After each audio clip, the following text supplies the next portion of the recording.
more we start to listen to our mind, the more it happens. The mind becomes like the ultimate bully in our life. And then what do we do next? Well, usually we look out for confirmation because of this learned behavior, and we go, oh, well, I'm alone, so that's why I'm lonely, and how am I going to take care of myself? And the fears start coming in, and there's no one here to help me, and well, I don't have enough money, I'm broke, and then we look at our bank account, see, I am broke, or look at my body, I have this, and this, and we're not embracing who we are. We're finding these judgments, these labels, and we're confirming that inner bully. So the truth is, we're looking out here, and we're letting that confirm our inner state and whether or not we're happy in our life. And the truth is, what really matters is the inner state, right? That's what we want to get right. That's what we want to get feeling good. And it's not that we do this all the time, but it for most people becomes this cycle. So let's say you're that depressed person, you have a poor relationship, you can't sleep, you can't eat, and someone comes and they want to take you out of that environment. Oh, let me take you out, you can feel better. Maybe you go out for the night, maybe you go for the weekend, maybe you go to Hawaii for a week. You get out of that environment. And sometimes you may get distracted from these feelings inside, right? Because you're in a different environment. But then when you go back to the environment that you were in, they come back. You're still in that mental state where you're reinforcing these inner pains, these inner struggles, these inner critics that we're listening to. But let's say a person's happy, they're joyful, they're taking control of their inner state, they feel love in their life, and they're home alone. They're not lonely. They're like, wow, I get the space to myself, or I'm glad to be alone, or I get to relax. They're not. And what happens when they look around? They're reaffirming that. Yeah, there's no one here, there's open space, I can relax, I can do what I want.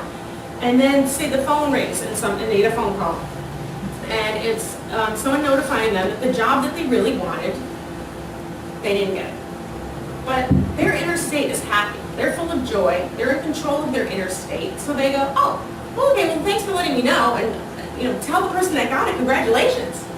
And they get off the phone and they're like, wow, I wonder what opportunity I'm going to go for next. I was going to go for that, but that's not for me. So what can I do next? Right? That's what the happy person does. When the outside environment feeds a new situation, a new circumstance, the happy person finds a way to be happy about it and put that back out. Oh, I want the person who got the job to be congratulated, right? But we want to begin to switch that. So how do we do that? Well, when the outer circumstances match the inner, you're okay with it.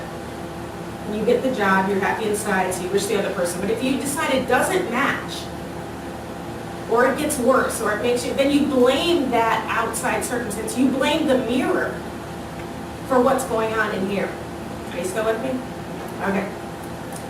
So can you see how the mind can be out of tune for your desired inner state? Because don't we all really want to feel peace in life? And is it going to happen every moment? Well, come on, this is 2017. Have you seen our world? It's full of tension, right? It's full of tension. And I'm not trying to be, pie in the sky, that there's never going to be any tension, okay? Because I know there is. But we do get to choose our inner environment. That is where our power is. So if our mind is this tool, and we've allowed it over and over again to take us into this inner environment that we don't play, couldn't we then tune this instrument, tune this tool to give it, to take us to and reinforce the things that we really want to feel inside, right? So when you created your playlist, your inner environment, you had your choices, your preference, what you love, and then you put it out there and you used your inner environment to determine what's going to happen in your outer environment. And so do we do this? Do you do this in all parts of your life? Many people do. Generally, many people don't. And this is where the paradigm comes in, where they're stuck in this inner and outer. So if the quality of your inner environment is based on the outer environment, where's your power? You've given it away to circumstances that you cannot control mostly. So we have that cycle of belief, right? It's that self-reinforcing cycle, because we can look, whatever we look for, we'll find, right? That can be bad and it can be good. So when we're looking for things to reinforce how sad we are, we'll find them. But if we start looking for things to relax ourselves, to bring us joy, to bring us back to love, we can give ourselves love in any moment. Okay.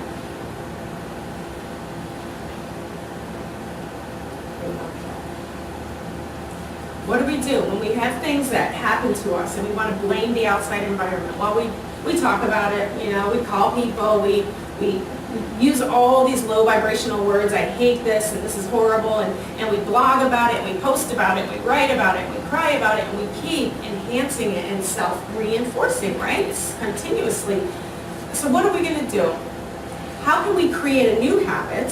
How can we start a new self-reinforcing belief that will shift our environment in here, the one that matters? Circumstances don't matter. State of being matters. Now, I'm not saying that things out there don't matter, that when bad things happen, it doesn't matter. What I'm saying is the circumstances for your being, for your state of being, circumstances don't matter. Your state of being is what matters. And just that thought, it's very broad, but that can bring you back into the awareness, oh, I don't like the way I'm feeling. Or what just happened? I was okay, I was having a good day, and now I'm not. So I'm going to introduce to you that sound is a way to do that. And of course, you can go to a sound therapist, you can get a session, great, wonderful, but there's a lot of things you can do with sound, and you don't need anyone else, okay? The harmonics of sound work to organize chaos. They take chaos and turn it into a balanced state. And this has been used for millennia. But now recently, science is beginning to recognize how much frequency has a role in playing in healing our body, and not just our body, but it helps our brain, it helps the brain wavelength, which in tune then becomes our mood, our emotions, how we're processing things, right? So if we can affect our mood, our brain, our body, just with sound, we can start to begin to feel better. This past week alone, I had 2 physicians come to me for healings. One's an acupuncturist with a PhD and a whole list of certifications. And then the other was a medical doctor, board certified in sports medicine, a younger doctor. And, it's becoming accepted as a way to heal the body, the mind, and the spirit. So with harmonic resonant sound, we can stimulate this into our body. And so this journey in your life, it can be explored in different ways through sound. And so let's think about if a long day, so you've been on your feet for a whole day or half a day, you're tired, you get home, you sit down, what do?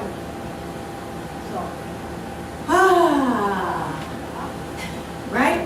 We let out the sound, and that sound is actually very healthy. It's letting out any energy that's stuck.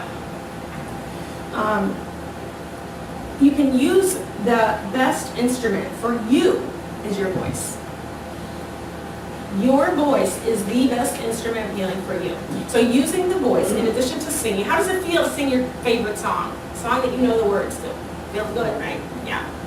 But even more than that, we can use our voice as a toning instrument. And by toning, it's just a sustained sound, usually vowels, or you can use consonants and syllables as long as they don't make any words or meaning. Because once the meaning gets there, we start to say words, then our mind gets involved, and emotion and thoughts, and we just want to just let sound out, right? So like we did the I'm sitting on the couch. All you have to do is just let a sound out. You can go through the vowels, right? So let's just do a couple. Start with A. We're just going to let a sound out. A, E, I, O, U, whatever comes out. And then you can play with that. Just, if you want to just do the vowels, do the vowel. You want to do one vowel, do one vowel. A life song will start to to just manifest out of you just by using sound. You know, you can just make sound come out. If you don't want to do that, or if you're in a public place and something's aggravating you, frustrating you, all of a sudden you've noticed I'm not at peace, and you don't want to sing out, belt out the vowels, you can hum. You can sigh. Sighing still a sound, it's a release. And humming has found to now be very healing. A Swedish researcher published in the American Journal of Respiratory and Critical Care Medicine that humming may actually clear your sinuses. Yeah. And I noticed that when I do chanting, I chant ohms, right? Because at the end of an ohm is a hum. And you can kind of feel that up there, right? So that resonance, that vibration is starting to break up the sinuses. So you can sing your favorite song, you can do your toning, sing your life song, where it just, anything comes out. Whatever. It just comes out. Just let it out. It actually opens the body. You'll feel a relief, a release. Chanting, I was talking about ohming. This is something that's been used for a very, very long time. Ohm is one of the most popular ones. And research has showed that chanting can stabilize your heart rate, lower blood pressure, improve circulation, produce endorphins. So we can produce our own endorphins, like just ohming. It also aids the process of your metabolism, helps your mind focus, which can also alleviate stress levels, right? It's one of the most important mantras. So can we just do 3 ohms together? So we're going to take a deep breath.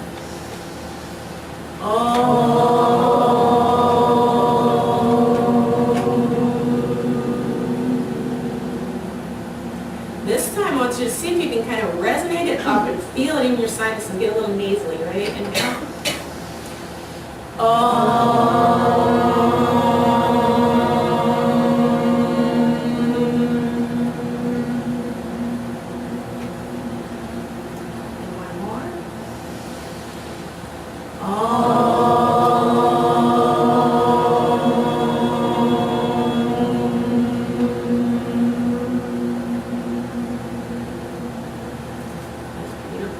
How's it feel? Does anybody feel different in the body? Music has a profound effect on your emotional problems and learning disabilities. It's used so much now with children that are disabled and adults. Parkinson's disease and dementia and different things that cause a tremendous amount of anxiety in the body. There was Dr. Tomatis is one of the founders of the book called The Mozart Effect. Has anybody heard of that? Oh, yeah. So they've proven that the Mozart, the music, the frequency of Mozart actually can stimulate healing and increase learning and focus and help the brain do more of what it's meant to do. And so the reason he found this is he was invited to this monastery outside of Paris where these monks had suddenly become depressed. They wouldn't eat or sleep. And what he found was they got a new abbot to lead them, and they were doing Gregorian chants, which is also a very healing chant that's been around for centuries. And the new guy decided, we don't need this. This is so ancient. Let's be modern. You know, he didn't realize what he was taking away from them. And when they put the chanting back in, the monks were better. So they know that chanting, that making these sounds can actually clear the body and stimulate a better mood. What else can you use? You can actually choose sound from your outer environment. So you have your own voice, you have humming and chanting and ohming. You can choose a Mozart, for instance, or some other high vibrational music to actually help improve aspects of your life. Just make sure it's a high vibrational, high frequency type music. Like one that would not probably help is a rap or a heavy metal type. It's very, very low vibrational. And have you heard of the binaural beats and isochronic tones? Isochronic. Yeah, and binaural beats were discovered where you put the earphones on, and there's one frequency coming in this ear and a different frequency coming in this ear. And then inside, the brain wants to balance the two. So the brain will take that difference of these two frequencies and become in balance, okay?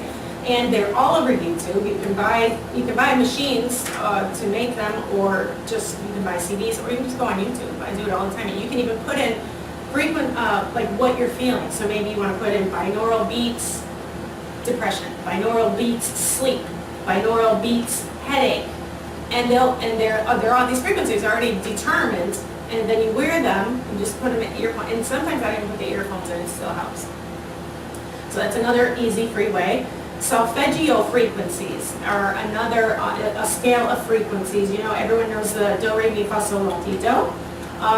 The solfeggio is ut, re, mi, fa, sol, la. And the vibration of these, the frequency of these, have been shown to heal all kinds of things on many, many levels. So if you look that up, you will see the same kind of thing for the binaural. Like if you want to put in healing the past, or wounded something, or there's different frequencies of these sounds that will actually begin to heal your body and shift you out of a deep space of feeling bad in that inner environment. Music therapy, of course, different from sound therapy. Music therapy is with more traditional instruments. And what about the use of silence? Our world is so filled with sounds, and many of them, we don't get to choose, and they're disruptive to our body. So if we just sit in silence, I happen to love silence, but you can hear sound in silence. There's a sound of silence. It's like the resonance of the earth or your body, your frequency, and it's very, very interesting to just be with that. Also nature, the sounds of nature, right? Being outside, the grass blowing, the birds, just really focus on what you can hear outside. Maybe close your eyes so you're just hearing the sounds of nature. And of course, laughter, right? Funny videos. Sometimes if I can't shift myself out of a mood, I'll look at funny videos. Years ago, I looked at that. You know what autocorrect is on your phone, right? And there's a website called Damn You Autocorrect. Yeah. And it's all these errors, and they're hilarious. Like in 30 seconds, I'll read a couple things that are just like cracking me up. So whatever can make you laugh, maybe it's a joke or whatever, a funny show, your favorite sitcom, that can elevate your state of being. And you have many choices to change your inner state, right? So I'm just giving you a whole bunch of mostly free, that you don't need anything else but maybe a computer for some of them. And so when circumstances arise and you begin to notice that your inner state, sometimes we don't even notice, all of a sudden we're driving around and we're angry. When you notice it, just be aware of it and know that you can begin to make a choice to change it, right? It's like, you notice, you look in the mirror, there's that chocolate, don't be mad at the mirror or what's happening. Even if it's bad traffic or somebody did something that you didn't agree with, you still don't have to give your power away. The power of joy and truth and love in your heart, that's who you really are. You don't have to give it away.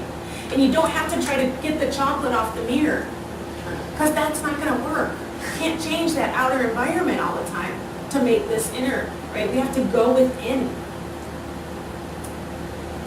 We clean up our inner environment. We can use sound. When you clean up this inner environment, when you take charge and you choose love, then you begin to reinforce that on the outside. You begin to notice more things to be joyful about, more things to be excited about, more ways of healing. I had a woman once tell me, we were working long days on our feet. She's like, oh, I love my little toe right now. And I was like, why? She's like, it's the only thing in my body that doesn't hurt. It's where my focus is. I was like, oh, yeah. She could have been saying my whole body hurts, but she was like, I just love my little toe right now. And I remember that because it's what we focus on, What are we looking at that's feeling good or feeling bad? Because it's all ultimately our choice. So choose to use sound to make a better soundtrack for your life. Like an orchestra, you can tune your body and you can tune your mind. And it's just a little process, and it can spiral up so fast. You'll start to notice, oh, I haven't been in a bad mood in a while, or I haven't been down about that. Hey, I'm actually okay with that now. I can actually see a gift in something that maybe before I used to let ruin my day.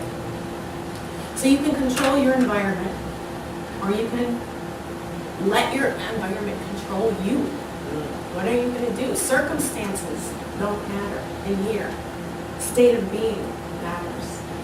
And you can be the maestro of your orchestra and create the symphony of your life using sound.